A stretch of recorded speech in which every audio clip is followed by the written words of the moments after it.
Welcome to RM biology. আরো একটি নতুন ভিডিওতে তোমাদের স্বাগত। আজকের ভিডিওটি আরো একটি কেমিস্ট্রির কিন্তু মডেল সেট নিয়ে আমরা চলে এসেছি।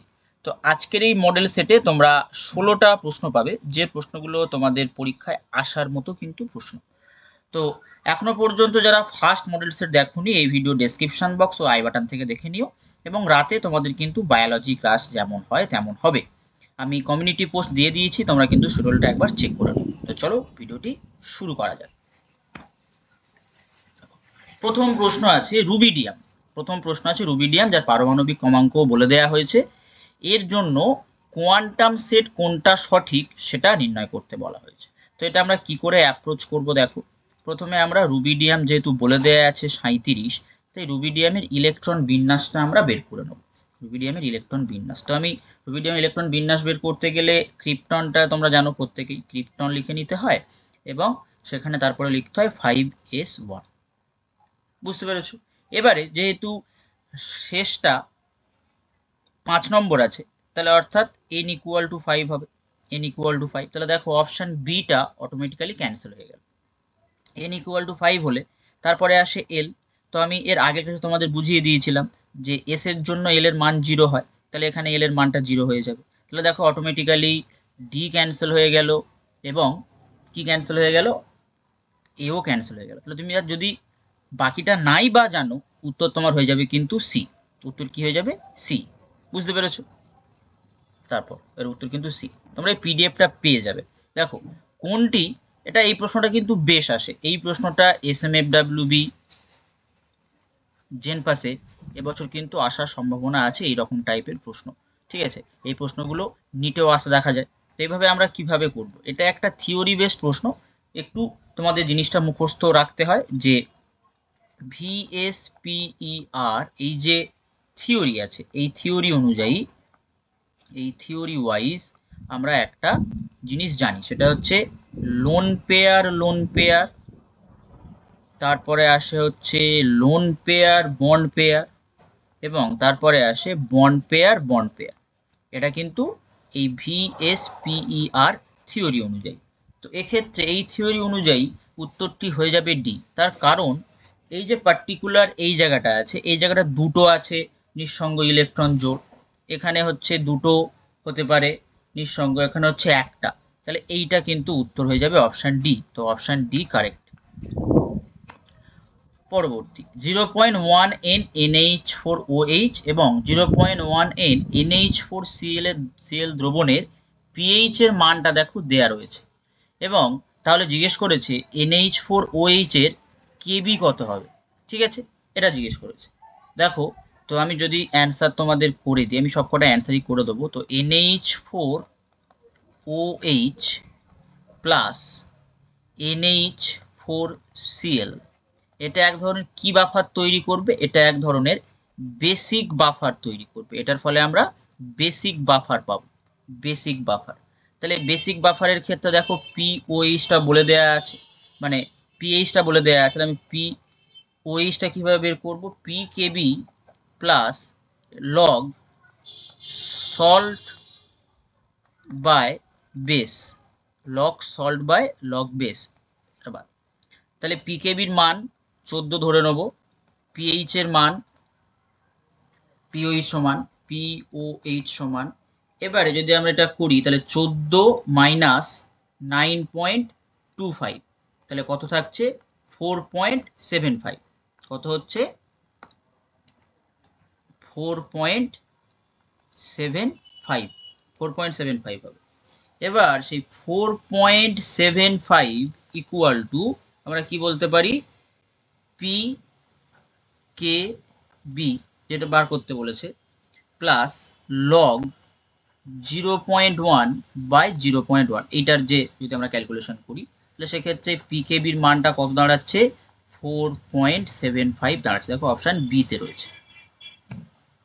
তারপর এ প্লাস বি মাইনাসের আয়নীয় ব্যাসার্ধ যথাক্রমে বলে দেওয়া রয়েছে, এটা এবং এটা হলে এবিতে আয়নগুলির কোঅর্ডিনেশন সংখ্যা। তো এ প্লাস বাই বি মাইনাস ব্যাসার্ধের যদি আমরা অনুপাত বের করি, সেক্ষেত্রে অনুপাত হচ্ছে 0.98 × 10⁻⁻10 1.81 ইন্টু 10⁻⁻10। তো এটা করলে 0.541 হয়। তো এটা রেঞ্জ রয়েছে, সেই রেঞ্জটা যদি 0.441 থেকে 0.732-র মধ্যে থাকে, তখন কোঅর্ডিনেশন সংখ্যা কত হয়? কোঅর্ডিনেশন নাম্বার হয় 6। দেখো অপশন ডি তে 6 আছে, তো অপশন ডি কারেক্ট।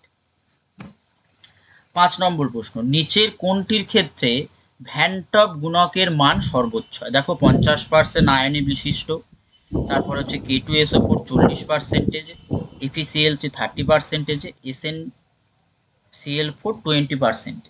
ঠিক আছে, তাহলে প্রত্যেকের ক্ষেত্রে আমরা যদি ওয়াই অর্থাৎ আয়ন সংখ্যা বের করব এবং বিয়োজন মাত্রা বের করব, এই দুটো বের করে এই দুটো থেকে একটা সূত্র বের করতে পারি যে আই ইকুয়াল টু আমরা লিখতে পারি third bracket 1 plus y minus 1 bracket x, এটা আমরা করতে পারি। তাহলে এবার যদি প্রত্যেকের ওয়াই আর এক্স এর মানটা আমরা জেনে নিই, তাহলে আমরা নিঃসন্দেহে করতে পারছি। যেটা প্রথমে আছে, প্রথমের একদম অপশন এর জন্য ওয়াই এর মান দাঁড়াবে 2, এটা কেসিএল হবে, কেসিএল ওয়াই এর মান দাঁড়াবে 2। যদি 50% বলেছে বিয়োজন এক্স দাঁড়াবে হচ্ছে 0.5, তাহলে এটার ক্ষেত্রে আমরা কত পাবো? 1.5 পাবো। আবার অপশান যেটা বি আছে, বির ক্ষেত্রে আমরা এক্স ওয়াই পাবো 3 আর এক্স পাবো হচ্ছে 0.4, তাহলে এটা আমরা কত পেয়ে যাচ্ছি? এটা আমরা পেয়ে যাচ্ছি 1.8, এটা পাচ্ছি 1.8। সির ক্ষেত্রে আমরা এক্স পাচ্ছি 4, এটা পাবো 0.3, যেহেতু 30% বলেছে, এক্ষেত্রে এটা পেয়ে যাবো 1.9। এবং একদম শেষে ডির ক্ষেত্রে আমরা এক্স পাবো 5, দেখো 4 একে 5, আচ্ছা 20% বলেছে মানে 0.2, আর এটা হচ্ছে 1.8 হয়ে যাবে। তাহলে এইটা আমরা পেয়ে গেছি। এবার 30% যে FeCl3টা হয়েছে সেটা মোটামুটি কি হচ্ছে? সর্বোচ্চ হচ্ছে। তাহলে এক্ষেত্রে অপশন সি হয়ে যাবে কারেক্ট, অপশন সি কারেক্ট।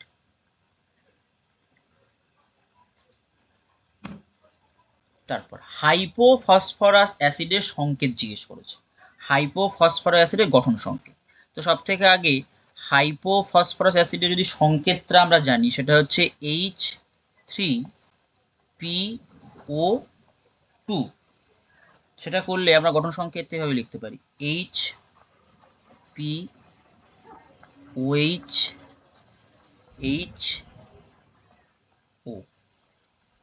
দেখো অপশান এ তে আছে, অপশান এ তে আছে, তো option A correct, option A correct. 7 নম্বর প্রশ্ন, xc প্লাস f2 দেওয়া হয়েছে, xyz কি হবে সেটা নির্ণয় করতে হবে। এটা উত্তর হয়ে যাবে অপশান বি, উত্তর হবে অপশান বি।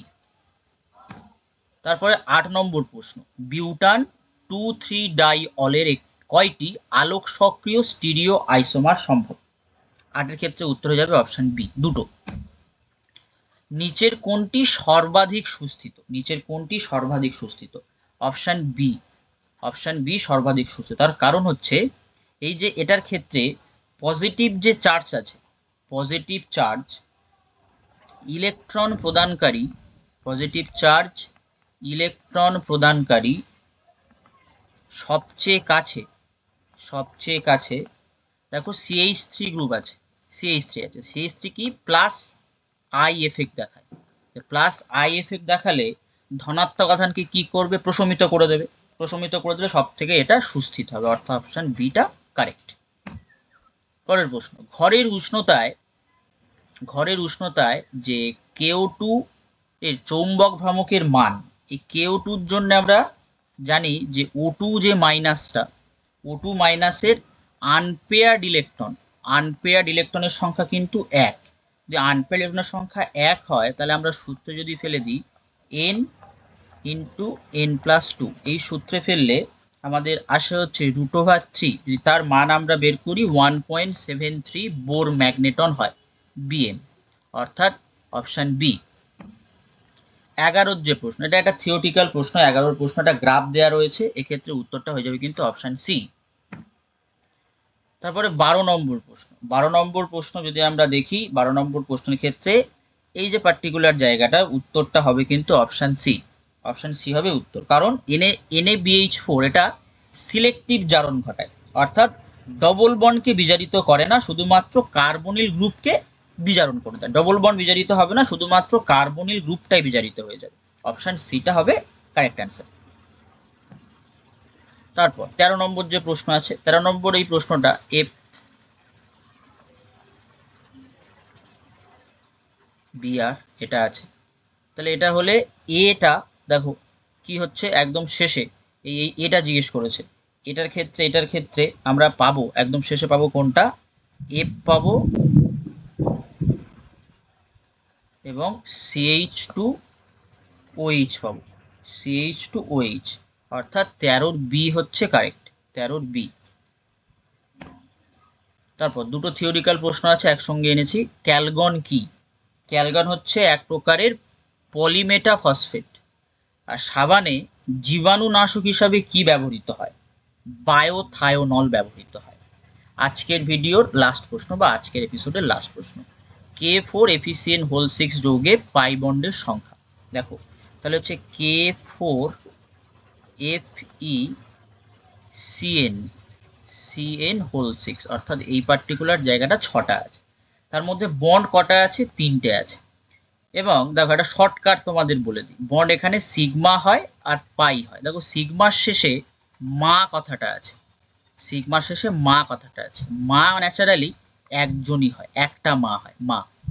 তাহলে 3টে বন্ড আছে মানে, অর্থাৎ তুমি যদি সিঙ্গেল বন্ড থাকে সেটা হচ্ছে সিগমা বন্ড অবশ্যই, যদি ডবল বন্ড থাকে একটা সিগমা একটা পাই।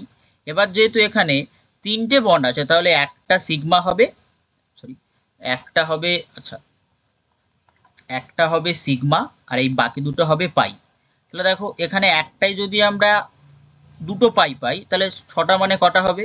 12টা পাই হবে। দেখো অপশানে বোধহয় আছে, হ্যাঁ অপশানে আছে, option C is the correct answer.